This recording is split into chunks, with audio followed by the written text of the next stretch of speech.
आणि त्या भागाला आपल्याला असं का पुढे जायचं एक लक्षात घ्या. State of a system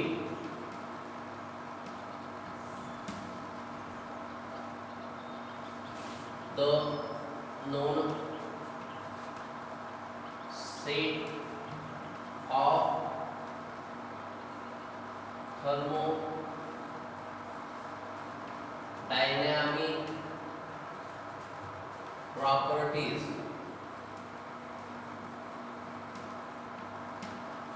bracket मध्ये state variables represent a system in a particular state. Known set माहिती असलेला संच थर्मोडायनॅमिक प्रॉपर्टी अथवा स्टेट व्हेरिएबल ते कोणता. तर आपण असं सांगितलं की हा set first pressure, temperature, volume आणि नंबर ऑफ मोल्स. जर माहिती असलेला जर संच तयार केला तर तो भाग पर्टिक्युलर स्टेट कुठली आहे हे एक्सप्लेन करतो. मग काय सांगितलं आपण, whenever there is a change in one or more state variable the system changes from one state to another state. आता हे तुम्हाला मागच्या सेशन मध्ये पाहिल्यासारखं वाटत असेल, ठीक आहे. पण आता आपल्याला काय करायचं होतं माहिती आहे का, स्टेट ऑफ द सिस्टीमची व्याख्या राहिली होती आणि आता आपण इथून पुढच्या पॉइंटला जाण्यासाठी हे आवश्यक होतं. मग काय सांगितलं, एक अथवा जास्त व्हेरिएबल जर बदलला तर पदार्थाच्या एका अवस्थेचं रूपांतर दुसऱ्या अवस्थेमध्ये होतं. लक्षात घ्या. आणि आता हे होत असताना आजचा थर्मोडायनॅमिक प्रोसेस म्हणा किंवा ही प्रोसेस ज्याला म्हणतो आपण थर्मोडायनॅमिक प्रोसेस म्हणून तरी चालेल. The path or operation when the system changes from one state to another state is known as processor. फार महत्वपूर्ण पार्ट आहे थर्मोडायनॅमिक प्रोसेस म्हणून ते चालेल. पदार्थाच्या एका अवस्थेचं रूपांतर दुसऱ्या अवस्थेमध्ये होत असताना या दरम्यान असणारा जो पाथ आहे किंवा प्रक्रिया आहे, ऑपरेशन आहे, त्याला प्रोसेस असं म्हणायचं. द पाथ और operation when the system changes from one state to another state is known as a process. पदार्थाच्या एका अवस्थेचं रूपांतर दुसऱ्या अवस्थेमध्ये होत असताना त्या दरम्यान येणारा पाथ और ऑपरेशन जे आहे त्याला आपण प्रोसेस असं म्हणतो. ठीक आहे. हे दोन्ही पार्ट जे आहेत प्रत्येक भाग मी बोर्डवर लिहून दाखवतोय, त्या नोट्स तुम्ही लिहून घ्या. थर्मोडायनॅमिक्स हा एक महत्त्वाचा अतिशय महत्त्वाचा पार्ट आहे आणि जेणेकरून तुम्हाला हा पार्ट जो आहे तो एक्सप्लेन करत असताना सोपा पण जातो. हा लक्षात ठेवा. या पद्धतीने आपण हा पहिला सेक्शन पाहिला. आता आपल्याला थर्मोडायनॅमिक प्रोसेस जी आहे याचे टाइप्स पाहायचे आहेत. टाइप्स पाहत असताना खूप छान आणि खूप महत्त्वाचे आहेत. तुम्हाला मी आता एक एक एक्सप्लेन करणार आहे. थोडासा कन्सेप्च्युअल पार्ट आहे, त्यामुळे काळजीपूर्वक पाहायचं. आपण आता पॉइंट पाहिला थर्मोडायनॅमिक प्रोसेस आणि आता आपण थर्मोडायनॅमिक प्रोसेसला क्लासिफाय करत असताना मी एका वेळेला दोन सायमल्टेनियसली घेतो. Types of process. Types of process मध्ये प्रामुख्याने पहिला पार्ट मी म्हणतोय आयसोथर्मल प्रोसेस. प्रत्येक पार्ट रिपीटली सांगतोय मी तुम्हाला की हा भाग आपण बोर्डवर लिहून मुद्दाम दाखवतोय आणि हा दाखवत असताना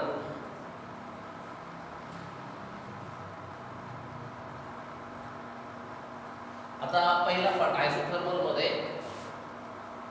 it is the process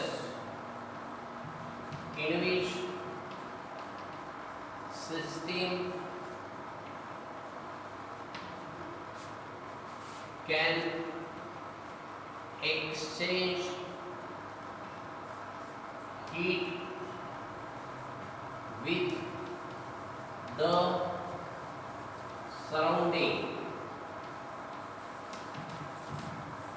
so that temperature remains constant. आता टेक्स्ट बुक मध्ये तुम्हाला शॉर्ट डेफिनेशन पण आहे, तुम्ही ती पण लिहू शकता. ही प्रॉपर्टी मध्ये आहे, it is the process in which temperature remains constant. आता ऍक्च्युअली माहिती आहे का, आयसो या शब्दाचा अर्थ काय होतो? आयसो म्हणजे सेम, थर्म म्हणजे काय? टेम्परेचर. ज्या प्रोसेस मध्ये टेम्परेचर कॉन्स्टंट राहतं, पण मी केवळ व्याख्या न देता तुम्हाला काय करतो आहोत आपण इथं, का टेम्परेचर कॉन्स्टंट राहतं बिहाइंड आपण तसं रिझन शोधतोय. आणि हे रिझन तुम्हाला दिलं की ज्या प्रोसेस मध्ये system can exchange heat with the surround. हा फार महत्त्वाचा शब्द आहे. तर आपण पुस्तकात जे दिलंय ते आधी घेऊया, कंप्लीट करूया, मग नंतर मी पॉइंटला जातो.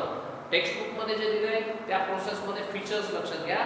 In this process the temperature at initial and final state remains constant. Features.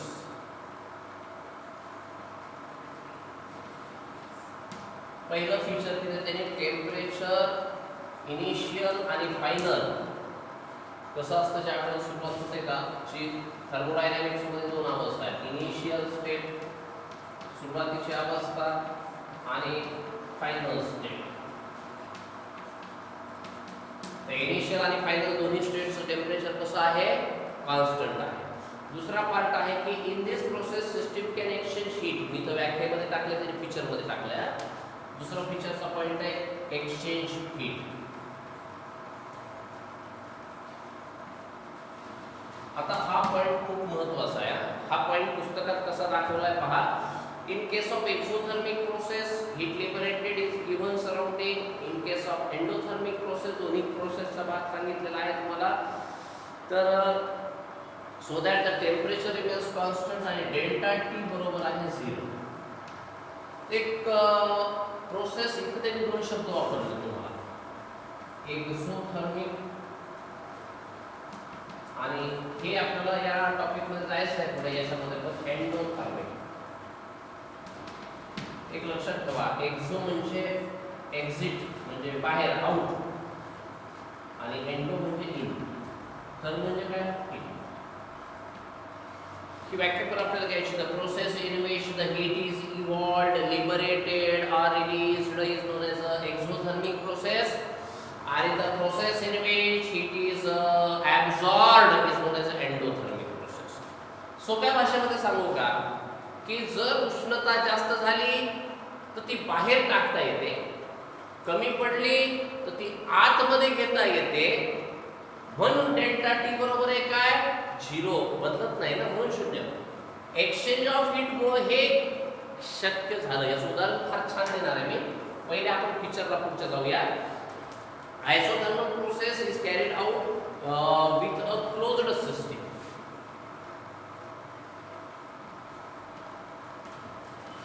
He process carry out करत असताना आपल्याला क्लोज्ड सिस्टम घ्यावी लागते.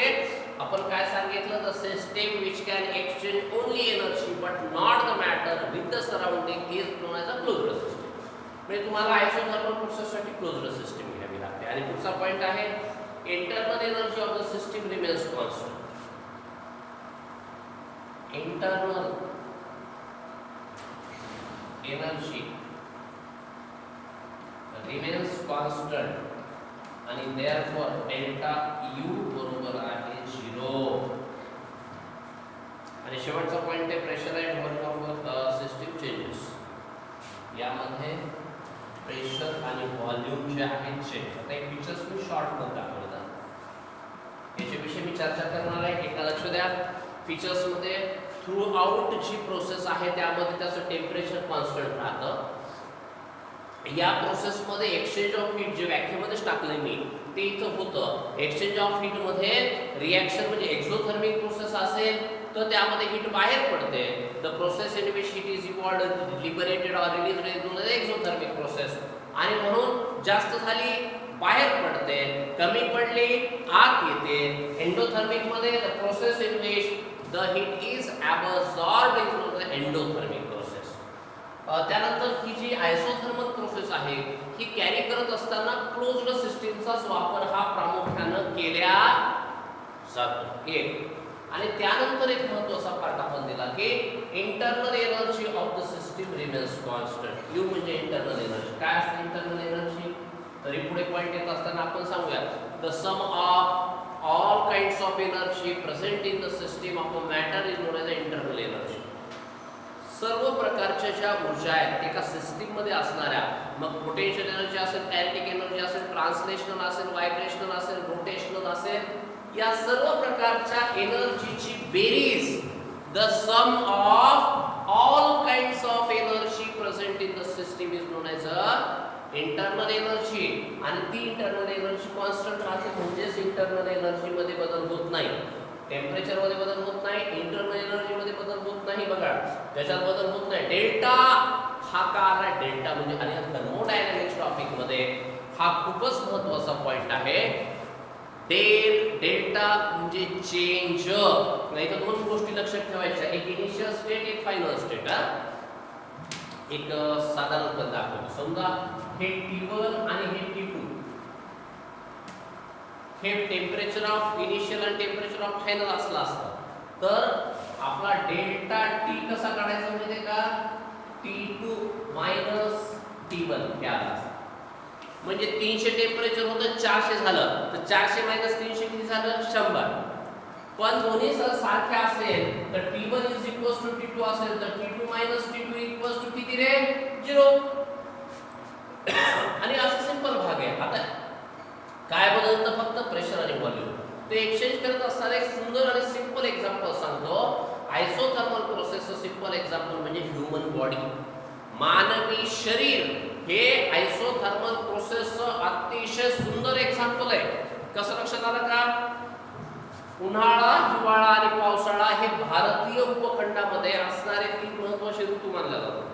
यामध्ये प्रामुख्यानं आपण ऋतुमानानुसार आपल्यामध्ये सवयीमध्ये होणारे बदल असतात आणि त्या सवयीमध्ये बदल जर पाहिला तर उन्हाळ्यामध्ये प्रचंड उष्णता असते आणि प्रचंड उष्णता असल्या कारणानं काय होतं की घाम येतो आपल्या शरीरात. तर घाम येत असताना आपण पाणी जास्त पितो कारण उष्णता हे बाहेरचं जे टेम्परेचर आहे हे जास्त असतं आणि आपल्या शरीराचं तापमान त्याचा समतोल राखायचा असेल तर आपल्या शरीरातून पाणी बाहेर पडतं, त्याला आपण घाम असं म्हणतो. एक्सेस स्वेटिंग इन द समर हा महत्त्वपूर्ण पार्ट. म्हणजे काय झालं? जास्तीची झालेली म्हणजे आपण जे काही टेम्परेचर नुसारचे आहे उष्णतेला आपण पॅरलल राहण्यासाठी आपण तो भाग करतो. आलं का लक्षात? मग हा सिंपल पार्ट जर पाहिला हिवाळ्यामध्ये जर आपण पाहिलं तर उन्हाळ्यामध्ये उष्णता असल्या कारणानं ड्राय फ्रुट्स जे असतात ना, काजू आहे, बदाम आहे, अक्रोड आहे, हे याच्यामध्ये एनर्जी जास्त असते, हीट जास्त असते. हे उन्हाळ्यात कधीच खात नसतं. उलट हिवाळ्यामध्ये काय होतं? हिवाळ्यामध्ये बाहेरचं सराउंडिंग तापमान हे खूप कमी असतं आणि मग त्या तापमानाला आपल्या शरीराला जर मॅच व्हायचं असेल तर काय केलं जातं? तुम्ही लक्षात ठेवायचं, एक्झरसाइज. एक्झर्शन आणि एक्झरसाइज मधला फरक आहे. एक्झर्शन म्हणजे थकवा आणि एक्झरसाइज म्हणजे व्यायाम. व्यायाम हा जास्त फेवरेबल कधी असतो? हिवाळ्यामध्ये. का असतं तसं? कारण कुठलाही व्यायाम, चालणं, फिरणं, सायकल चालवणं, पोहणं, सूर्यनमस्कार काढणं, कुठल्याही प्रकारच्या एक्झरसाइज मध्ये शरीरामध्ये एनर्जी तयार होत असते, उष्णता तयार होत असते. आणि एक्झर्शन मध्ये काय होतं की समजा आपण दिवसभर एखादं काम केलं तर ती ऊर्जा आपली वाया जाते. म्हणजे एक्झर्शन आणि एक्झरसाइज मध्ये फरक असतो. व्यायाम का करायचा असतो? कारण शरीरामध्ये ऊर्जा तयार होत असते. तर बाहेरचं तापमान कमी असल्या कारणानं हिवाळ्यामध्ये व्यायाम हा पूरक असतो. म्हणजे व्यायाम केलेला शरीरासाठी चांगला असतो कारण बाहेरच्या थंड वातावरणाला प्रोटेक्ट करण्यासाठी आपण शरीरामध्ये उष्णता निर्माण. तसंच हिवाळ्यामध्येच काय होतं, ड्रायफ्रुट्स खाल्ले जातात. काजू बदाम सारखे ड्रायफ्रुट्स हिवाळ्यातच का खाल्ले जातात, कारण त्याच्यामध्ये असते हीट, आणि हिवाळ्यामध्ये ती हीट शरीराला आवश्यक असते, ती उन्हाळ्यामध्ये नाही जमणार. उन्हाळ्यामध्ये डायजेशन बिघडून जाईल सलग, आणि म्हणून ह्युमन बॉडी अतिशय महत्त्वाचं एक्झाम्पल आयसोथर्मल प्रोसेस आहे. जास्तीची हीट झाली बाहेर टाकू शकतो आपण. सर्दी होणं म्हणजे काय, शरीरामध्ये झालेली उष्णता बाहेर पडत असते. कमी पडलेली हीट आपण घेऊ शकतो, आणि म्हणून there is a exchange of heat so that the temperature. आपण काय म्हणतो माहिती आहे का, जर आपण कधी आपल्या शरीराचं तापमान हे कॉन्स्टंट असतं, आणि ते कधी बदललं तर आपण काय म्हणतो, ताप आलाय, फिवर आलंय, टेम्परेचर वाढलंय, हा भाग म्हणून आयसोथर्मल. म्हणून शरीराचं तापमान कॉन्स्टंट का राहतं, कारण मानवी शरीर देखील आयसोथर्मल प्रोसेस. एक खूप महत्त्वपूर्ण पाठ. पूर्ण भाग व्यवस्थित वाचा, टेक्स्टबुक वाचा, नोट्स लिहा.